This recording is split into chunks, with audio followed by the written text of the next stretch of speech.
Yo, it's TTKB in the house. What's up? Another day of post commentary. Hey. This is the last day, hopefully, unless I fuck up again. Anyway, just last episode, we got to the Moon Palace across the River Styx with good old Karen, and went into a maze of sea of stars, and came out and was like, oh, bam, we're done.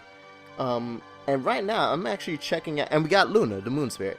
And right now, I'm actually checking out Luna's abilities, because I never really used moon magic before in previous playthroughs of Secret of Mana. Like, it comes in, it's a weird one. You'll see in a second once I actually use it. But it's the most interesting combination of spells, both offensive and defensive. And one of those that we saw right there actually is super fucking helpful. MP Absorb. That, am I gonna use that? No, I use Lunar Magic first. So Lunar Magic is the one though that is like, what? So, it does a random effect to everything on screen. Not just enemies, but also us. Like, the main characters, your people. So if you use Lunar Magic, it literally just, it's a randomizer. Anything can happen.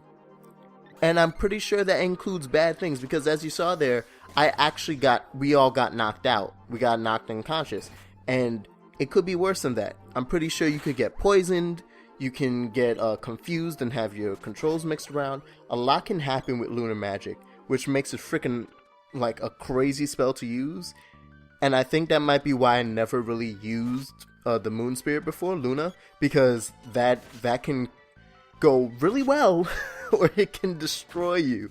It can kill, especially if you try to use that in a boss fight, which is a bit more senseless to do, just because a boss isn't going to transform. Most bosses, I believe, are immune to Lunar Magic. I'm pretty sure that's just straight up the truth. Like, you can't affect the boss with that, so there's no point in trying. I could be very wrong. You know what, next time I play, I'm going to try it out. But yeah, we get back to Lofty Mountains, and guess who the fuck ain't there? Yay! So, of course, we gotta go look for Sage Joch again, and this time motherfucker sends us to Tasnica, which I think I showed in a video previously, as we fly by, is this little area right here that looks like a port, and I'm pretty sure I flied over before and tried to get in, and you couldn't get in. It's because it had to get the trigger to, it had to be triggered by the event of someone turning on. But hey, bam, run into Gemma. Looks a face we know, a person we trust and understand, and believe to not be a complete and total dumbass. Thank God he's here. So what's happening again, Gemma? I forgot what happened with Gemma. Gemma's been all around. Shit, I'm starting to think Gemma's Sage Joch, because he's been traveling as much as that fella is. But yeah, you get to Tasnica. Gemma shows up because he finds out there's a goddamn spy in there, Imperial spy, and probably gonna try and kill the king. But now I kind of just venture around for a bit. I think I'm not sure how long the fight actually takes me, the boss, because obviously there's gonna be a boss fight. I figure I'll just share that now. I hope that's not spoilerific for you. But there's a boss fight coming up, and it's pretty short, but you know, I also kind of suck at video games, as I'm starting to learn more and more. So it might take me a while. That said, it's a very straightforward path. Like, I might in fact be there in a second, unless I turn around. Yeah, that's right. Because that is the door. That's the door right there. So I just start walking around, and obviously, because I don't want to just go straight to the boss. Got some beds, those are lovely. Ooh, how much is the thread count? I should have figured that out before.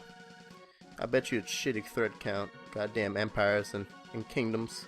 They never give the good stuff to the local people, only for the royalty. Enough politics from TTKB. Why do I refer to myself as TTKB, by the way? Why do I do that? I could easily just refer to myself by name. That said, I also probably shouldn't refer to myself in the third person, so I'm already a weird fucker.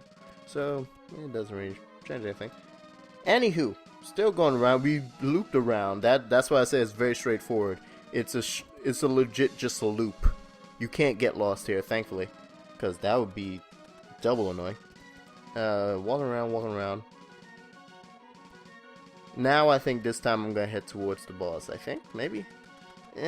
I tried to get into that area to the side, which you don't know. Like, there's no real reason right now. I just saw it and I thought there must be a way over.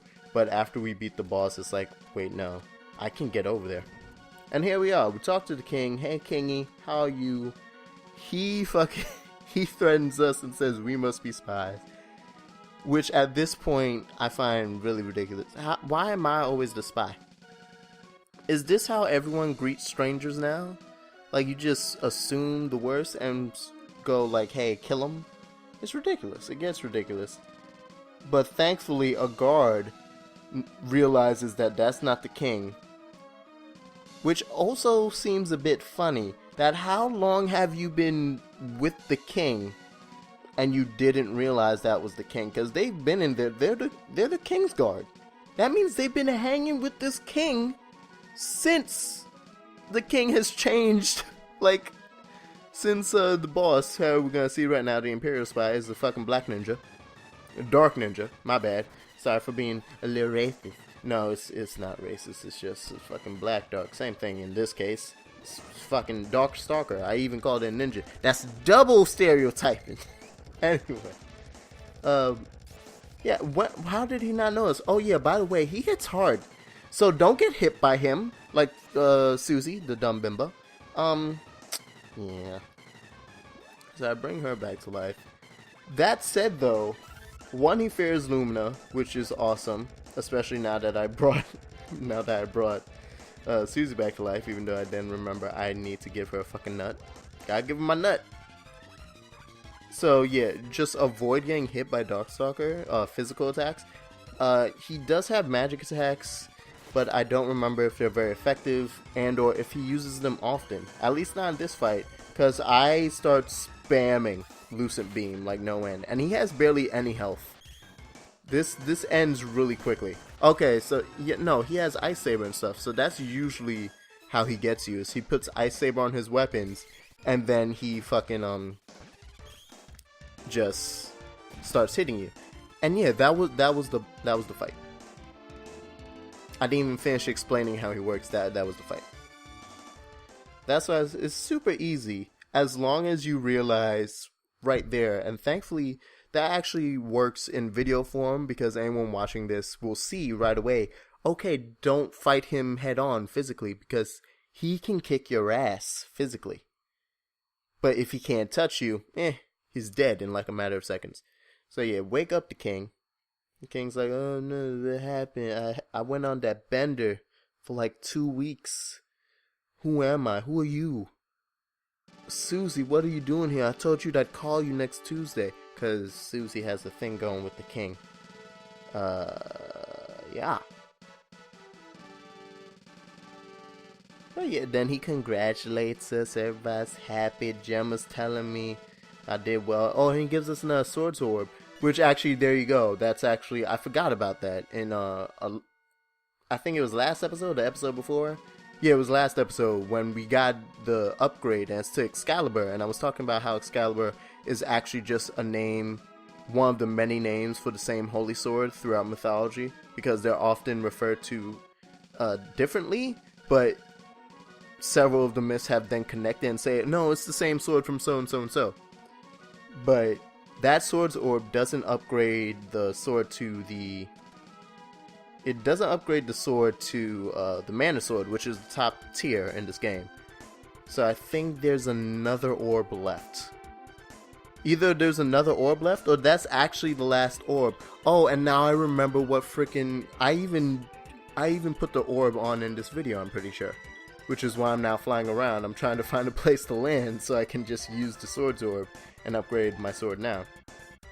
Because there's one more weapon that isn't a holy sword, but is very legendary. And of course, in a Japanese game, that would be the top tier before, like, the top tier. That would be the second tier sword before the top tier, which is mana sword. Makes perfect sense. Had I been paying attention, I would have just realized beforehand. Anywho, yeah, I dropped in Matango. Get some items, clean up, you know, wash my undies, wash my nether regions, because that's been stanking.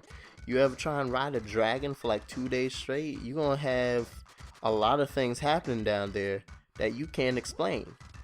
Like, science can't explain the kind of microorganisms that are growing on your junk at that point.